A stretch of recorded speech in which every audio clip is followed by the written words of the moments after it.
Get on the floor! Do it now! The Special Constabulary is the nation's volunteer police force. Do you know the gent? What's your speed?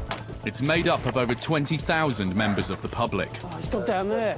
who give their time to fight crime in their communities. Out! Get out of the car! Get out of the car! Specials combine their day jobs Stage, please. and home lives Here's a good boy. with being serving police officers on the front line. Coming up, a teenager with a gun is at large in Cambridgeshire.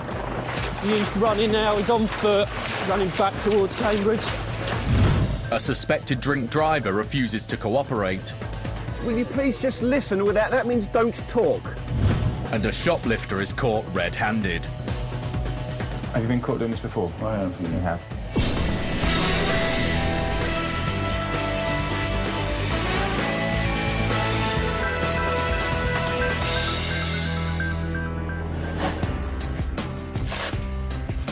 It's 11 a.m. and Special Sergeant Ross Spaltoff is preparing to start his shift. A member of the public has just called in. Two boys have been spotted with guns in the countryside near Cambridge. There's some youths in a field with lurcher dogs. Looks like they're chasing hares. It's not hare coursing season, as far as I'm aware, and the lady couldn't confirm what firearms these lads may have had. Ross has been a special for 4 years, but this is the first time he's been to a job involving firearms, and he's aware it may be a dangerous situation. Didn't know who these youths were. I had no idea what they were doing with the guns. The vests we wear are knife-proof, they're not bulletproof, so I was as vulnerable as any other human being that might have been approaching that situation. It was really walking into the unknown. Should be about 5 minutes, Nigel, OK? Ross used to work as an accountant, but he now volunteers full-time as a special. All right? Being a special is very different to being an accountant. I love at the moment that I really don't know what I'm turning up to each day at work. Whereas in my other role, I did have everything planned methodically for months and years in advance. I work as a special to give something back to really to the community. I used to just almost waste my weekends. I just wanted to do something more productive with my time. Ross's girlfriend Caroline is a regular police officer, so she understands the risks that come with the job. We do go into situations where we're, in general, where police officers are in a vulnerable position, and Ross single crews a lot of the time. He's out on his own. He's a long way from any help. The worry is he's going to go towards something that he then can't fight and he can't do anything about. Today, Ross is responding to a call from a member of the public who was concerned to see two youths carrying guns across a nearby field. The youths have since been spotted again in a remote area down by the river. It's a towpath that runs 4 or 5 miles, probably out of Cambridge, through a couple of villages on the outside. Obviously, where they're going is not accessible by vehicles, so it may be that they think that they'll be able to get away there. As he approaches the river, Ross is flagged down by some passers-by. There's two lads walking along the towpath. Yeah. Got guns over there. Yeah, that's who we're looking for, They walked across the bridge from Horningsea, now making their way... So they're going towards Cambridge, towards Okay. A14. OK, lovely, All right. thank you. Thanks. Talk through, please, for all officers at the firearms incident, Fen Ditton. Yeah, Tom, go ahead. Thank you. Member of the public at the bottom of Fen Road at Milton has said two lads with rifles or air rifles over their shoulder have just crossed the bridge at Horningsea. They're making their way towards Cambridge. Repeat, towards Cambridge from Horningsea. The High Street. Ross's job is to block the youth's escape route at this end of the river. As he arrives, more information comes through about the suspects. Yes, they're described as 12 to 14-year-olds. One with a pale blue anorak, carrying long-handled brown rifles. Obviously, that could be rifle shotguns. If the description is correct, the suspects are little more than children. The type of firearm is still unconfirmed, but it's an offence for anyone under 17 to possess even an air rifle in a public place without adult supervision. The concern was that these two youths were on a public bridleway One was deemed to be maybe 11, 12 years old, and at that age, the law states, and my personal opinion is that they're not responsible enough to have any type of rifle of any kind at that age. To me, there's no reason why a 12-year-old couldn't turn that on a human being. The police's plan is to approach the youths from each end of the river and cut them off in the middle. But Ross is worried they'll make a run for it across the fields. So he leaves the car and heads down towards the lock. I think I'd rather be on perhaps this corner, at least I can see up and down both ways, and across the fields as well. It's only 10 minutes since the youths were last sighted, and they can't have gone far. Morning, let's have a quick word. Have you seen two youths with rifles over their shoulders along the towpath? Not at all, no. I joined it at the Penny Ferry pub.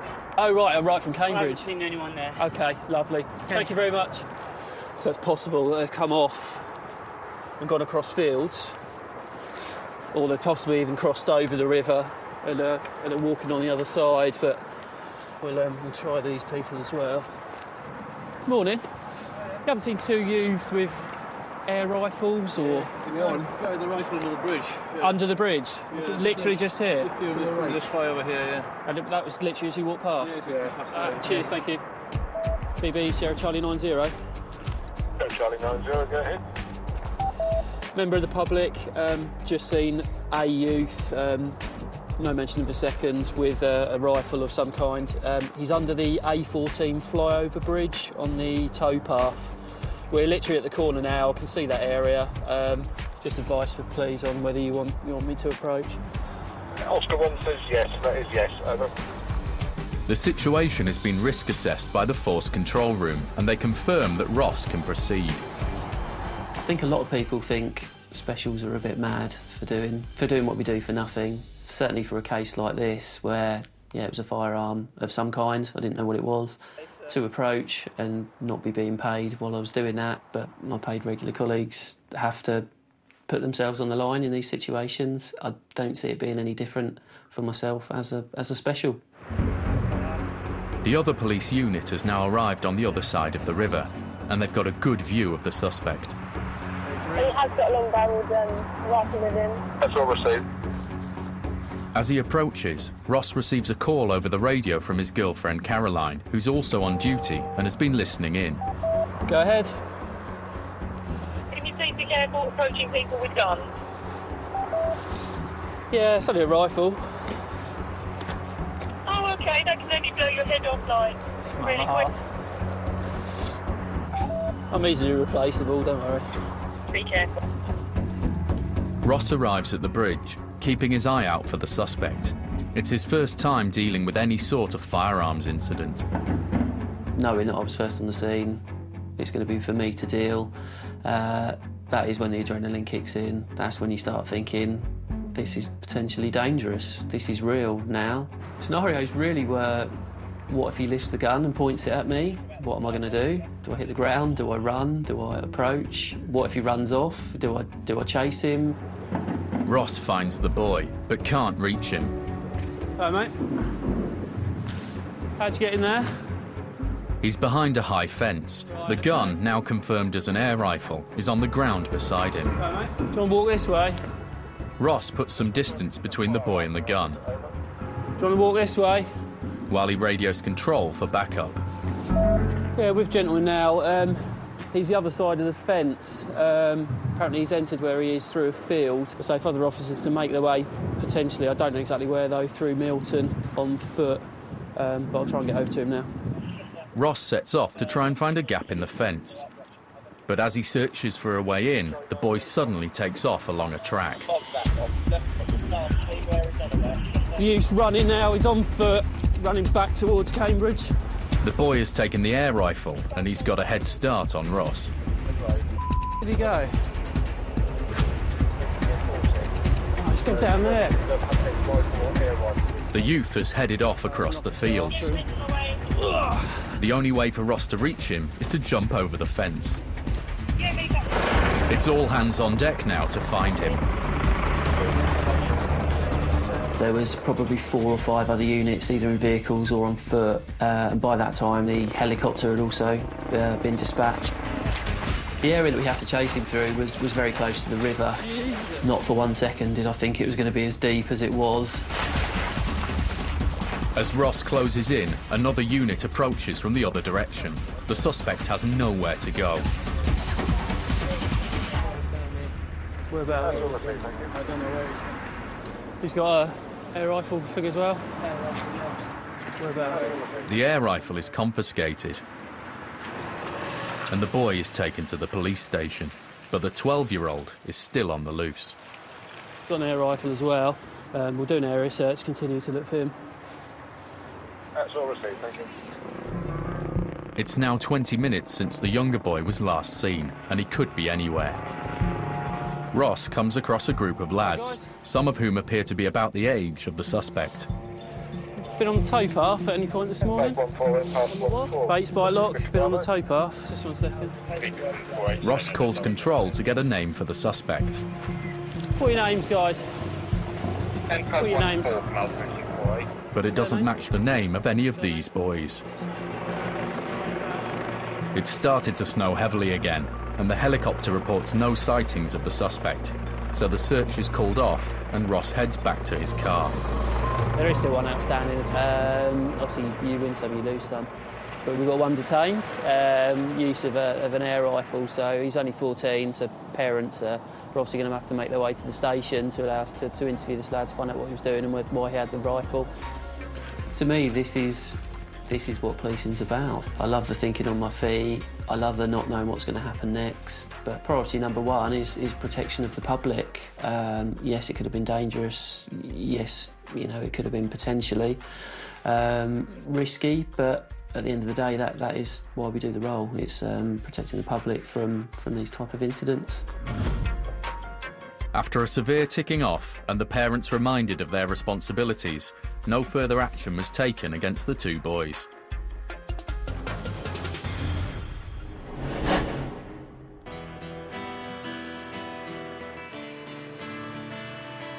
Specials are unpaid volunteers who work alone or alongside the regular police to fight crime in their communities.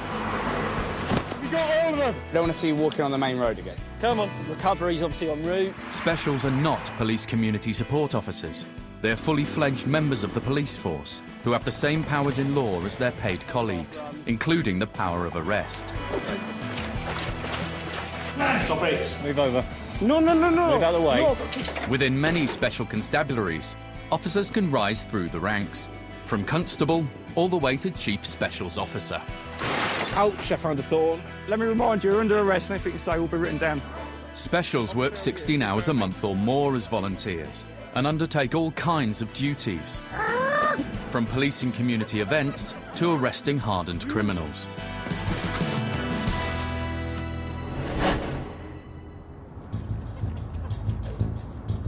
It's Saturday night in Cambridge, and Special Constable Louisa Bellis is heading out on shift with PC Ian Gray. There before a... Evening, sir. You didn't see us behind you, indicating for you to pull over into the lay-by? Well, I see you, But you didn't stop and pull over straight away. Okay, the reason I've stopped you is that your windows are too dark. These have to allow 70% of the light through. It doesn't matter if the car was bought like that. I'm Iranian. Okay. But before it was one stopped me and we said they changed this one. I said okay. And you haven't changed it. But I went to the police station and speak with them and they say nothing. Louisa joined the Specials 14 months ago, so is well used to drivers trying to talk themselves out of sticky situations. I try and deal with the back chat just very politely, very firmly. Okay. Things like tinted windows. People know that you shouldn't have them, and if you give that person a chance, you should give everyone a chance. So I just tend to give the ticket out and let them learn from that. In her day job, Louisa works as a scientist at an academic research institute. I'm a cheminformatics scientist, which means that I mix chemistry with computers. I get to talk to a lot of different people across the world. I get to travel as well, which is fantastic. It's one of my favourite things to do. And I get to work in science, which is something I've wanted to do since I was 12. I became a special for something to do that was worthwhile, to spend my spare time helping people, learning new things, and the special does seem to encompass all of that. Tonight, Louisa is out with the road's policing unit, and she and her colleague have just pulled over a car with illegally tinted windows. This device just gives you an idea of how much light is being transmitted through it. In the UK, it's illegal to drive with excessively tinted windows at the front of your vehicle because it restricts your view of the road and other road users. These side windows need to allow 70% of light through them, and the windscreen needs to be 75%. So this is allowing 19.5% of light through. The driver's windows clearly do not meet the legal requirements, but this isn't the only problem. Anyway, have you had something to drink today? No, I'm Iranian. Okay, so you had nothing alcoholic to drink? No, I'm Muslim. Come and have a seat in the car then, that's probably the best thing to do. The man claims he doesn't drink because he's from Iran and he's a Muslim, but the smell on his breath tells a different story. I come across people from all different countries, cultures and religious backgrounds working in this job, and it is important to respect people for the individuals that they are. However, you are subject to UK law when you drive on a UK road, and it doesn't matter where you're from, you have to have some understanding of what the rules and regulations are. Ian wants to breathalyse the man to find out how much he's drunk. Take a nice deep breath and blow through that tube. If you have a problem with drinking, we can go to the... Listen, let me give you a warning now. I can... Because last night... It's irrelevant as to when it happened or when you had your last drink, okay? I can smell that you have been drinking. Stop and do some listening. That means you don't talk. The gentleman was being very obstructive. He wouldn't give a straight answer. I don't think there was any reason for him to be obstructive at all. And we could have dealt with it there and then, and for all he knew, he could have gone home there and then. But refusing to provide a specimen of breath when stopped by the police is an offence, and Ian and Louisa have no intention of letting the man go. Will you please just listen with that? That means don't talk. Are you refusing to give me a breath specimen? Right, okay. I have to tell you now, at exactly 3 a.m. in the morning, that you are under arrest for failing to provide me with a specimen. Do you want him handcuffed, Ian? Please, just to the front. He's been arrested for failing to provide. He's going to be taken back to Parkside and processed. It's now 3:30 in the morning, and Louisa still has 3 hours to go before the end of her shift. My friends and family and even the regular officers that I work with do tell me that I am completely mad to spend my spare time working with them, especially for free. But all I can say is that I enjoy it so much that it is worth a lot of nights out, and I'd rather be doing that than getting drunk somewhere in a club in Cambridge. The man is transferred to a van and taken to the police station, where he is handed over to the custody sergeant. Failing to provide a specimen of breath at the roadside. I spoke to the driver. He could smell that he'd been drinking. I requested a breath specimen, which he refused. The man is taken into a side room where once again he will be given the chance to provide a breath sample, and Ian calls for an interpreter to make sure the man fully understands what is being said to him. If he refuses, then it's just a straight fail to provide straight to court, and a fail to provide is seen with the same intensity as drink driving. Initially, the man agrees to give a sample. So it's a yes now, is it? But then he changes his mind. He doesn't want to blow. Okay, that's fine. I need him just to sign. At 03:55 hours, he said yes. He changed his mind, and then he changed his mind again to no at 03:57 hours. By refusing the breath test again, the man has committed an offence and he's taken to a cell while they prepare the charges. B1, please. Yeah, okay. And then we'll put the charge together. Yep, okay, come this way. When people fail to provide at the roadside, it's not frustrating to me that they do this, purely because we do have a prosecution in place for this of fail to provide, which is as strong as often driving under the influence of alcohol. The man was found guilty of failing to provide a breath test. He was fined and disqualified from driving for 26 months.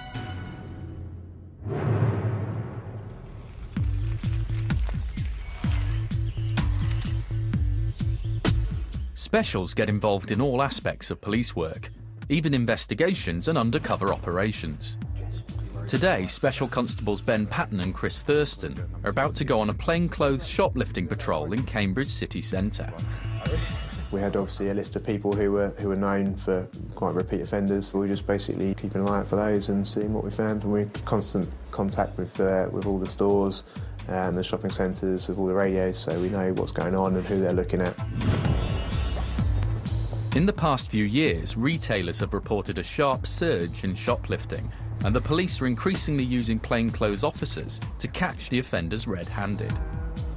Obviously, if you're in uniform, then you kind of, it's more of a deterrent because they'll see you from miles away and they might think, well, better not do that. But then, in terms of trying to catch them in the act, this is probably a better way of doing it. Ben joined the Specials 2 years ago, following a long family tradition in the police force. My great-granddad was a regular police officer. He was a chief inspector, I believe. And then my granddad was a dog handler, and he was the first dog handler in Cambridgeshire. And then my dad was a special for, I think, 20-odd years in Cambridgeshire as well. I think being special is definitely in my blood.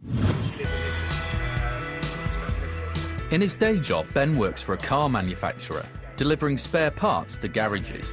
And he also works in the evenings for a local food delivery company. But he still manages to find time to be a special. A few nights off during the week, and I have like the weekend days off. I usually can fit it in there. Sometimes after the evening job, I can do a night shift. I can finish there early enough. I think it's very important, especially this day and age as well, with all the budget cuts and everything. Any help in the police service is obviously going to be needed, and obviously we're there pretty much on call if anything major happens. Ben's ultimate ambition is to become a regular officer, and he's just found out that he's been accepted, much to the delight of his dad. When I've related jobs at home, when they were much younger at school now, I think he obviously saw the exciting side, but he's always wanted to do it. But now, and being accepted in the regulars, I'm really, really pleased for him, you know. Today, Ben is out with fellow special Chris Thurston. When he's not volunteering, Chris works in a supermarket. They're on the lookout for shoplifters in Cambridge. So far, the offenders seem to be keeping a low profile. But then Chris suddenly gets a call from the police control room. Yes, we are. What you got for us? That's received. State 5 from Crosspiece on foot. We've got a shoplifter being detained in the Grand Arcade. So we're just going to have a walk over there and see what's going on. Most of the shoplifters Ben has dealt with in the past have been young. The majority of them you deal with are kind of teens, early 20s. So he's surprised to find that this one is over 60. 67, so what do you reckon he's going to say? I didn't realise. They arrive at the department store, where they find the offender being detained in a back office by security staff. They have cameras all over the shop, and basically they'd witness this man on the camera, placing items in his bag and then leaving the store without attempting to pay. The man has paid for one of the items in his bag, a camera, but he's failed to pay for a sheet and a light bulb worth just under £30, and he's claiming it was just an honest mistake. The reason he gave for not paying for it was that he just was a bit forgetful and forgot he put it in his bag. Let me say he had bought a fairly expensive camera at the same time, and it's difficult to say if he was being genuine or not.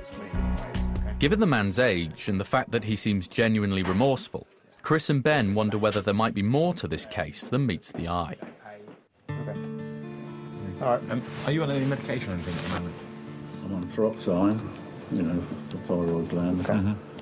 And I have been on stress tablets in the past. On a fair bit of medication, so it might have affected his judgment. So we'll just kind of assess him, see what his state of mind is at the moment, make sure he's actually okay, whether he's done this on purpose or not. But when Chris and Ben dig a little deeper, they begin to get a clearer picture of the man's history. Have you been caught doing this before? I have, yeah. You have? When was the last time? About 4 or 5 years ago. It's also not the first time that staff at this store have had dealings with him. He was apparently known to the security staff at that store for previously either attempting or actually taking items without paying, but they didn't catch up with him that time. So then once you start kind of looking at the kind of the evidence that's there and speaking to the other people, you kind of build up a bit of a picture, and it kind of does seem to be more kind of repeat behaviour. Ben and Chris must now decide how best to proceed. The medication the man is taking may have affected his judgment, but he has still committed a crime. Ben calls his sergeant to get some advice. Yeah, we've got a shoplifter who's got previous for shoplifting, but it was in 2004. Are we able to issue a P&D for that? Brilliant, thanks a lot, Sarge. The sergeant agrees that the best way forward is to issue the man with an on-the-spot fine. So basically, it's an £8 fine. You will have 21 days to pay it, okay? Obviously, banned from the store, okay? But then, by dealing with it this way, it's done, basically. Okay, we don't have to arrest you, we don't have to take you down to the station, that sort of thing, okay? Fining him, I think, was probably the best way forward. It kind of perhaps make him think about doing it again, and he realises that now, once he has been fined, if he does it again and gets caught, it'll be an arrest, and he'll be taken to the police station and processed that way, which obviously is not going to be a nice experience for someone. What I need to do is sign there to say you're going to acknowledge this. That's an £80 fine, which will take 20. Yeah, you have 21 days in which to pay. Just there. Once he's agreed to pay the fine, the man is free to go, and Ben and Chris escort him out of the shop. It was a tricky situation for the two specials to deal with, but they hope that their actions will deter the man from re-offending in the future. You have to kind of be sympathetic and take into account their mental state. It might not necessarily be, what they would intentionally want them to do. You have to be quite cautious in the way you kind of deal with it, really. But I've always been brought up with a sense of right and wrong. Obviously, being in a family full of police officers, you always want to, stop the bad guys. So I suppose any opportunity to go out and, either help people or stop people from doing stuff they shouldn't be doing is kind of a good opportunity.